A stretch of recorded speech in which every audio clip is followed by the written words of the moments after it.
আমি কেন এই কাগজগুলো নিয়ে হাতে হাতে কথা বলি? এই জন্য আমাকে কাগজগুলো নিয়ে হাতে হাতে কথা বলতে হয় যে আমি যখন জালসা থেকে নামার পর আমাকে ডিআইবির সঙ্গে কথা বলতে হয়, আইবির সঙ্গে কথা বলতে হয়, ইন্টেলিজেন্স বিভাগের সঙ্গে কথা বলতে হয়। তা আমি যে এই কথাগুলো বলছি সেই কথাগুলোর প্রতি আপনাদের বিশ্বাস এবং আমার নিজের প্রমাণস্বরূপ এই জিনিসগুলো আমি আপনাদেরকে দেখাই, অনেক জালসাতে দেখাই। তো আপনারা আজকে এই জিনিসগুলো দেখবেন কি? বলবো, কথা বলবো না অন্য কিছু আলোচনা করবো? আমাকে একজন বড় বক্তা ফোন করে বলছেন, আমার ব্যাপারে উল্টাপাল্টা বলছিলেন। আমি তিনাকে ফোন করলাম, ফোন করার পর বললাম যে আপনি সব বলছেন কেন সাহেব? বলছেন আপনি এত কেন মঞ্চ দখল করছেন? আমি বললাম আমি মঞ্চ কোথায় দখল করলাম? বলে যেখানেই যাচ্ছি আপনাকে দেখতে পাচ্ছি। আমি বললাম লোক আমাকে ডাকছে তো আমি কি করবো? বলছে আপনি একজন জেনারেল শিক্ষিত লোক, মঞ্চ দখল করছেন কেন এত? আমি বললাম আমি শুধু জেনারেল শিক্ষিত?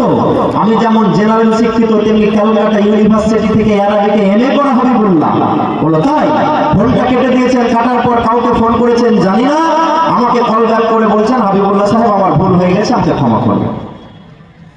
তো এই কথাগুলো আমাদের শুনতে হবে না? হবে না? বর্তমান পরিস্থিতিতে 2014 সালের পর মুসলমানদের যে অবস্থা, মুসলমানদের মসজিদ সে সম্বল হোক, বাবরি হোক বা যে কোনো মসজিদ হোক, আজকে যখন 500 কোটি টাকা দিয়ে মিস্টার মাহবুবুল হক মেঘালয়ের মাটিতে ইউনিভার্সিটি তৈরি করেন, আর সেই ইউনিভার্সিটিতে 10,000 ছেলে বর্তমানে পড়াশোনা করে বিনা নোটিশে যখন তাকে কোনো একটা স্টেট গভর্নমেন্টের এসটিএফ যে অ্যারেস্ট করেন, তখন মুসলমানদের আওয়াজ তোলার দরকার আছে না নেই?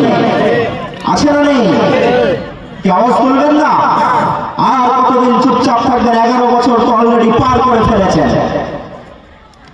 মুখ যদি মুসলমান না করেন, দিল্লির মসনদ এমন লোকের হাতে আছে যারা 2002 সালে 9 মাসে গর্ভবতী মহিলার পেটকে ফেলে দিয়ে বাচ্চাটা যখন পেট থেকে পড়ে যায় সেই বাচ্চাটাকে তলোয়ারে গেঁথে নিয়ে তারা আহ্লাদ করে, উল্লাস করে।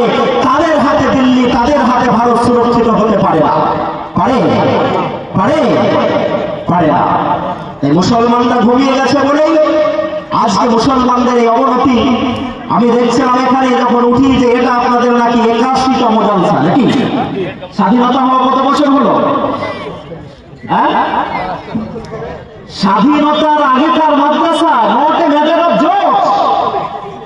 হ্যাঁ, স্বাধীনতার 20 বছর আগেকার, মানে 47, 37, 27, 1927 সালের এই ভবনমুখী মাদ্রাসা, যেই মাদ্রাসা প্রমাণ করে যদি মুসলমানদের নাগরিকত্বের প্রমাণ চাওয়া হয়, তাহলে একথাই তো আমরা বলে দিতে পারি যারা ভবনমুখী মাদ্রাসার সঙ্গে যুক্ত তারাই ভারতের নাগরিক। নতুন করে আমাদের নাগরিকত্ব দেখানোর প্রয়োজন আছে?